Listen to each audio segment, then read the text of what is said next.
mystery quilters. We have made it to the last month of block construction. Starting next month we'll get the directions about how to put your entire quilt together.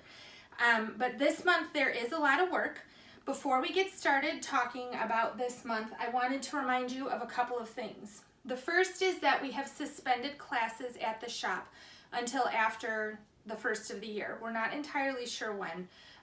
But after the first of the year. Watch your email. We are going to try to have some virtual class opportunities. We're still ironing out the details on that. All of that said, just because we're not having classes doesn't mean that we're not giving out help. Especially with this block, if you're struggling with anything, you can always bring your project in and we will be happy to help you, okay? If you're really struggling, call and bring your project and we'll have you go in the back. Just let us know you're coming ahead of time. And we'll have you go in the classroom and I can help you. We're just not having class opportunities until the COVID numbers start to go down instead of up. The other thing I want to remind you of is our plans for our party. Right now the plan is when you to have a party probably sometime in February where you bring your completed quilt top and we all ooh and ah over one another's work. If you bring a completed quilt top to that party, you will get 20% off of your backing fabric at that party. One person is going to win free long arm quilting of their mystery quilt, but everyone who bought the kit for the mystery quilt qualifies for 20% off long arm quilting. Anytime you buy all of your fabric for a quilt at the shop, you get 20% off your long arm quilting. Okay, so that's all the administrative stuff.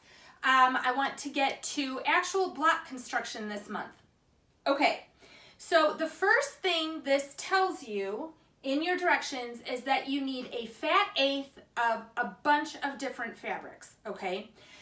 They don't tell you how to cut a fat eighth. You are going to get a small handout, I don't know what I did with mine, about how to cut things from a fat eighth, but they don't actually tell you how to cut one. So I'm going to show you how to cut a fat eighth. The first thing you're going to do is pull out all the fabrics that you want to cut a fat eighth from. When you pull your fabric out, it's probably, if it's like my fabric, been sitting in a plastic basket somewhere, and when you pull it out, it's going to be kind of wrinkly. And if you ever notice when you bring fabric home from the shop, it has a fold really pressed into it. Remember, this fabric is wound around a bolt like this, okay? So this fold gets really pressed into the fabric. And if you ever look at the bottom, Claire, can you get a close-up, please? If you ever look at the bottom, you'll notice that it's not folded exactly in half, which is fine when you're buying yardage, but it's not fine when you're trying to get accurate cuts. So the first thing you want to do is take your fabric to the iron and you want to press all of this stuff out. Yes, you even want to press out that center fold, okay? You just want to get rid of it. So that's what I've done with this piece of fabric over here. So come on over to the cutting table and I'll show you that. Now this piece of fabric was pre-washed. I've had this one a really long time. So I already pressed everything out, and now what I'm going to do is I'm going to fold it so that my selvages match up exactly. And then I'm going to smooth it up so that this fabric is nice and flat. You may have to fuss with this a little bit. Sometimes if it's been folded and it's been sitting there since you got your kit back in February, those folds can be really hard to get rid of even after you've pressed. The next thing you want to do is straighten your edge.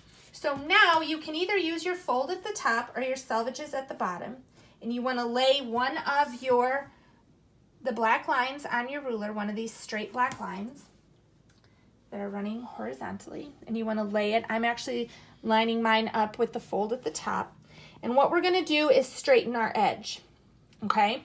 Because if you look, my edge isn't even. I set my rotary cutter over here. So the first thing you're going to do is cut it off. So what I've done is I've lined it up down here so that it's even with the lowest point of one of my fabrics. So the lowest one is here. If I go here, I'm going to cut just a teeny little bit off. And then I'm going to cut all the way up and I'm going to cut that off so I have a nice straight edge. Now, this is tricky. I'm going to turn it around, and if you are fortunate enough to have a rotating cutting mat, you are a lucky, lucky girl. And I mean it, girl, because all the participants in the mystery quilt are girls.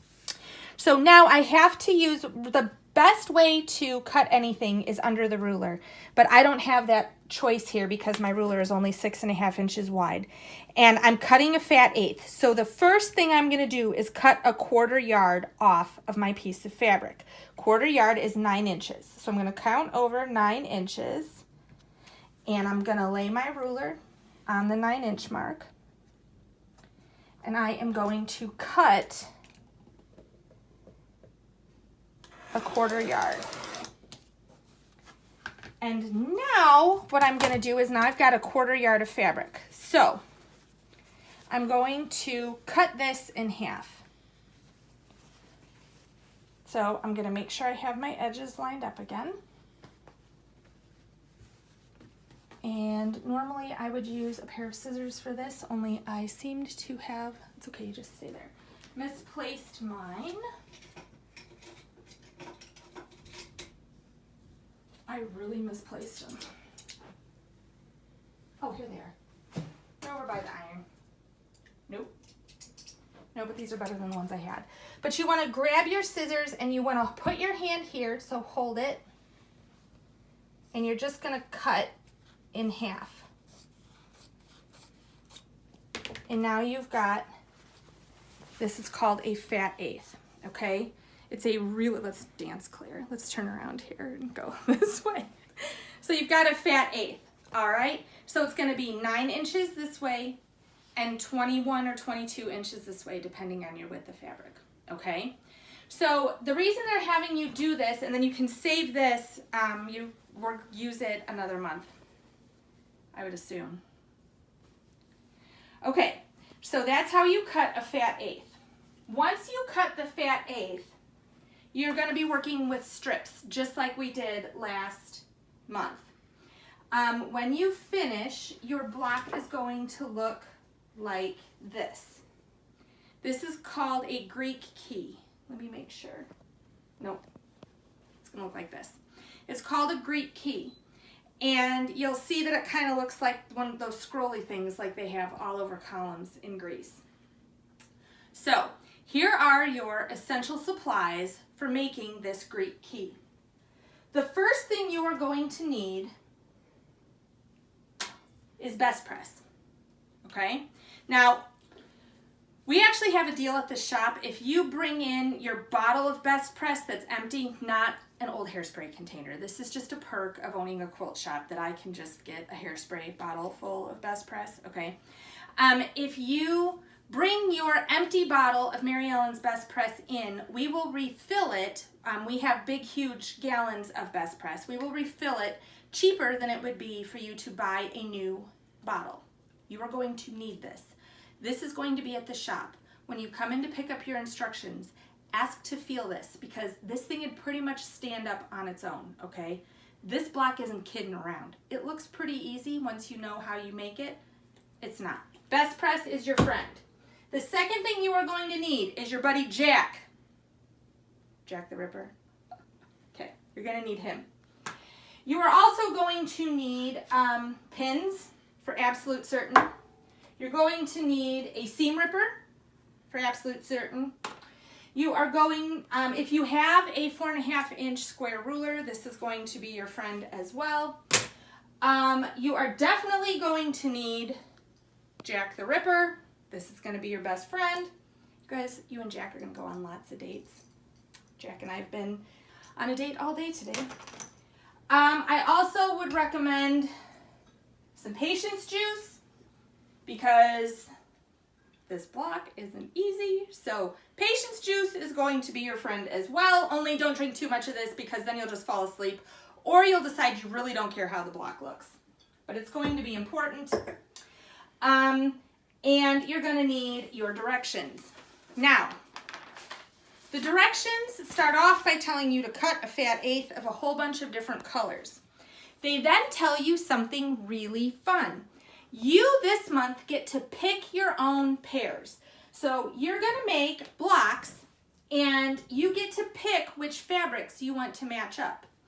I am going to tell you that you want to make sure you don't pick like colors like this.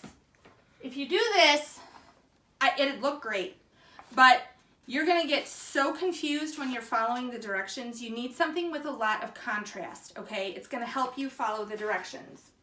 The first thing this tells you to do is pick a pair, pick a light and a dark, cut a 1.5 inch by 4 inch piece of each color and sew them together, okay?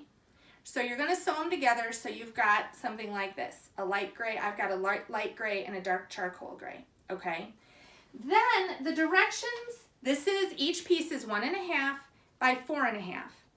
Then the directions show you the piece of fabric like this, and they tell you to cut this into 2 1.5 by 2.5 inch strips. I personally found these directions extraordinarily confusing. Could be my blonde hair, could be too much patience juice. Not really sure, but it took me a really long time to figure out what they were talking about. Here is what they want you to do. Come on back to the cutting table. What they want you to do, you really might need 3 seam rippers with this block. Which side is better to see, Claire, the dark or the light? The dark. The dark. Okay. What they want you to do is remember, you've got a 1.5 inch by 4 inch strip of these 2 fabrics. You've sewn them together along the 4 inch side. And now they tell you to cut it into a 1.5 by 2.5 inch piece. Here's how you do it. You're actually going to cut your 1.5. Actually, this side is lined up better. You're going to cut 1.5 off like this. You're going to measure out 1.5 inches and cut. You're going to measure over another 1.5 inches. And you're going to cut. And then you're going to have this little 1 inch piece left over that you're going to toss. Fine. Okay, so how does this turn into a 1.5 by 2.5 inch piece? Because it looks to me to be a 1.5 inch square. When you open it up, and they tell you to press your seams open, and I recommend best pressing your strips before you cut them. I recommend best pressing your seams before you press them open. You need this sucker to be flat, flat, flat, just like last month. But when you open this up, you've got a 1.5 inch by 2.5 inch strip. It was the weirdest thing. And you're going to use this block for the center of 1/2 of your key. And this one, you're going to turn it around and use it for the center of your other half of your key. Because, go back to you construct this in 2 halves. You're going to make this half, and then you're going to make this half, and then you're going to sew them together to get this 6.5 inch by 12.5 inch block, okay? Mine's not perfect. This was my 3rd go, just so you know.